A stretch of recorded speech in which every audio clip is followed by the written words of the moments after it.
যার যার উৎসব সবার, শুধু হিন্দু ধর্মে নাম লেখানোর জন্য এবং ধর্ম পরিবর্তন না করার জন্য অনুপ বড়ুয়াকে তার ছাত্ররা হিন্দু হওয়ার জন্যই তাকে যেভাবে শারীরিক নিগ্রহ করে বল প্রয়োগ করে পদত্যাগ করে স্কুল থেকে বের করে দিচ্ছে, সেটা পোস্ট করেছি জানানোর জন্য যে এখানে যদি মুখোশ মমতা ফিরাত, এদের পরিণতি ভবিষ্যতে এইরকমই হবে। শুভেন্দুদা, পাক অকুপাইড কাশ্মীরে গিয়ে আল হাফিজ তার নেতা সেখানে গিয়ে ক্যানিং থেকে তিনি অ্যারেস্ট হলেন। বাংলা নিয়ে আপনারা বারবার সরব হয়েছেন কারণ এখানকার ডেমোগ্রাফি চেঞ্জ করা হচ্ছে। কাশ্মীরের জঙ্গি তিনি পাক অকুপাইড কাশ্মীরে গিয়ে ট্রেনিং নিলেন এবং সরাসরি আরে এই কথাটা তো অনেকদিন ধরে আমি বা আমরা বা অনেকেই বলছেন, মাঝে মাঝেই তো প্রমাণ হয়েছে। এবং এই কারণে একটা সময় পাঞ্জাব থেকে এই রাজ্যের পুলিশকে না জানিয়ে বাম আমলে এসে অপারেশন করে গেছে, হেলিকপ্টার করে এসে এই রাজ্যটাকে তো মুক্তাঞ্চলে পরিণত করেছে। কিছুটা সিপিএম আগের সময়, পরবর্তীকালে এরা, আপনি ভাবতে পারেন বঙ্গবন্ধু মুজিবুর রহমানের ফাঁসির দণ্ডাদেশ প্রাপ্ত দুজন আসামি একদিন নয় 15 বছর ধরে, একজন হাবড়াতে হোমিওপ্যাথিক চিকিৎসক হিসেবে, আরেকজন ডাক্তার আপনার ইংরেজির প্রফেসর হিসেবে মজিদ মাস্টার পারসার কাছে কাটিয়ে দিয়ে চলে গেলেন। তার মধ্যে হাবড়ার যিনি দণ্ডপ্রাপ্ত ফাঁসির আদেশ, তিনি মারাও গেছেন, তার ফাঁসির আদেশ কার্যকর করতে পারেনি।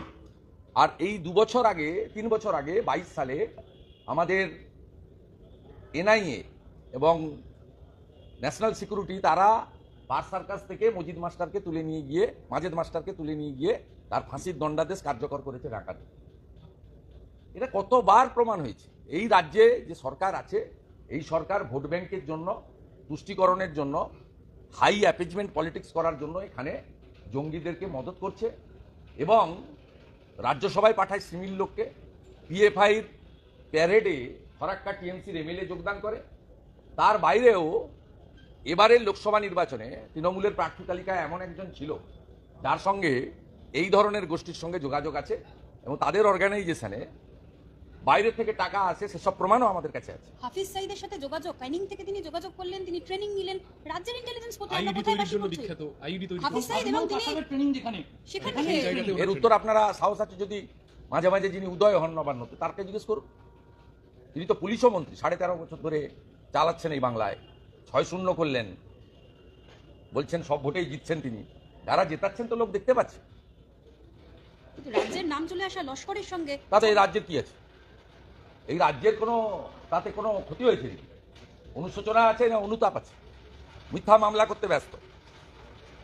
নন্দীগ্রামে একটি অরাজনৈতিক হত্যা, তাকে কেন্দ্র করে 39 জন ভারতীয় জনতা পার্টির নেতার নামে মিথ্যা মামলা করেছে।